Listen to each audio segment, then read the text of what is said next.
Zachariah. He was a nice person. He was a decent person. He was very smart. He was the only Christian in the whole of the school. And I hated him. Because I thought as a Muslim, I must be better than him. But he was better than I. We start to beat him every single day that we come to school. And we agreed on that night, we need to kill him. It was dark, it was cold, and we went ahead of him. And we were 5 of us. We climbed a tree and we waited there.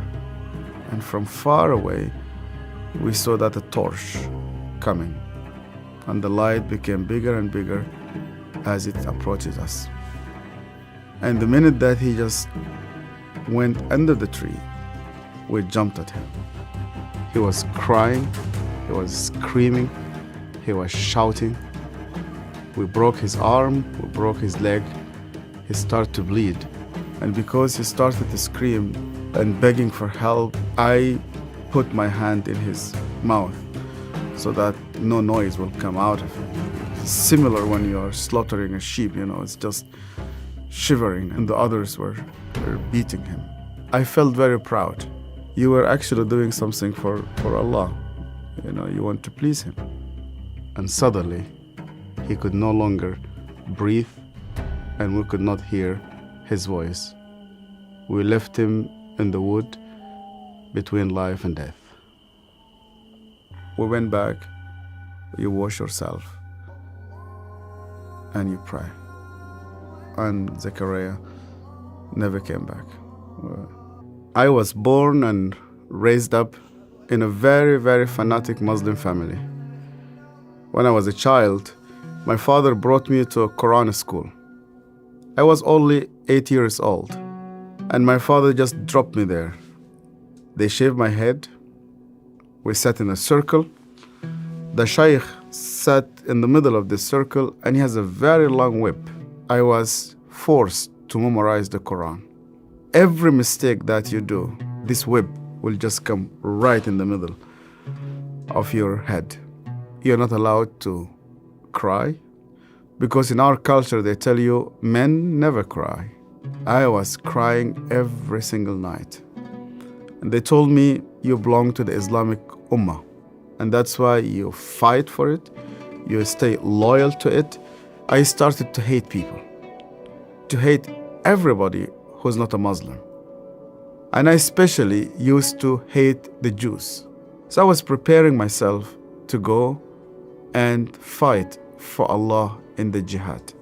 But every night I went to bed, and when we put the light off, I did not know what will happen with me if I die. My cousin was severely sick, and the doctors, they said he's going to die. They gave him only a couple of days. And one day came 2 people. They were Coptic Christians. And one of them wanted to greet me. And then I saw he had a cross. And then I pulled my hand back. I said, well, I'm not going to touch a hand with a cross. And then he said to me, we hear that this child is sick. We would like to pray for him. And only out of politeness, I told them, okay. And they started to speak to God like a person that he speaks to his friend. They said, God, please heal this child.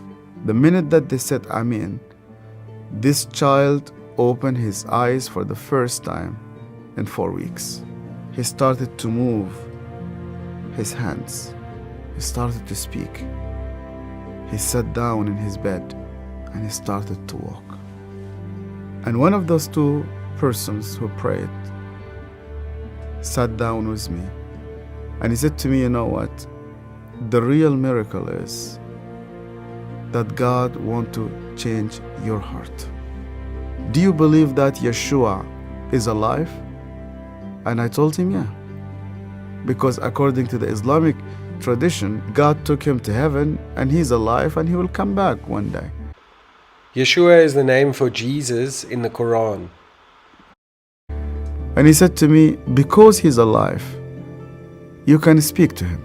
That changed my entire life. And when I started to read the scripture, nobody needed to convince me to love the Jewish people. The only way for Muslims to start to love the Jews is when they meet Yeshua. I loved my family, I loved my father, I loved my mother, and I loved my community.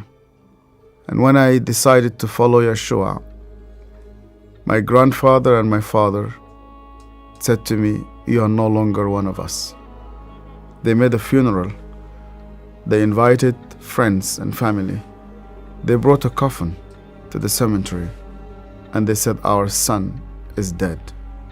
To be declared dead with no family, I said to God, "Where are you?" I heard this voice, and this voice told me, "You know that the grave where your name is written, you know that grave is empty. And guess what? My grave is also empty." I went to Egypt for the first time after many years, and I was in a pastoral conference. And one of the Sudanese pastors came to me, it's an elderly man, gray hair, started to speak to me, and he asked me, "Where did you come from?" I told him my story. He started to cry.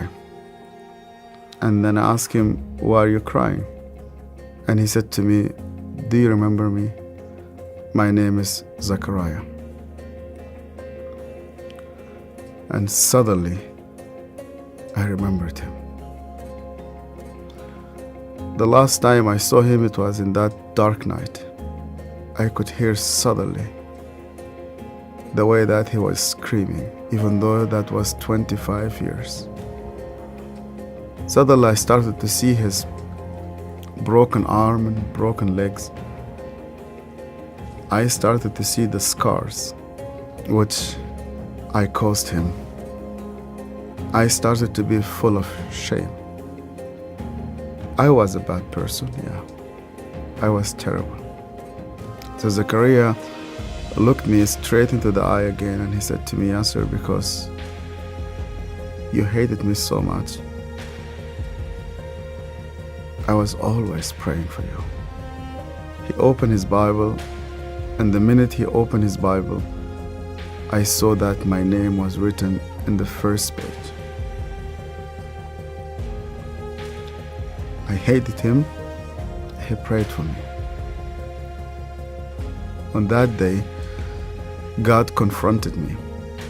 He said to me, "Even before you start to think about me, I was thinking about you.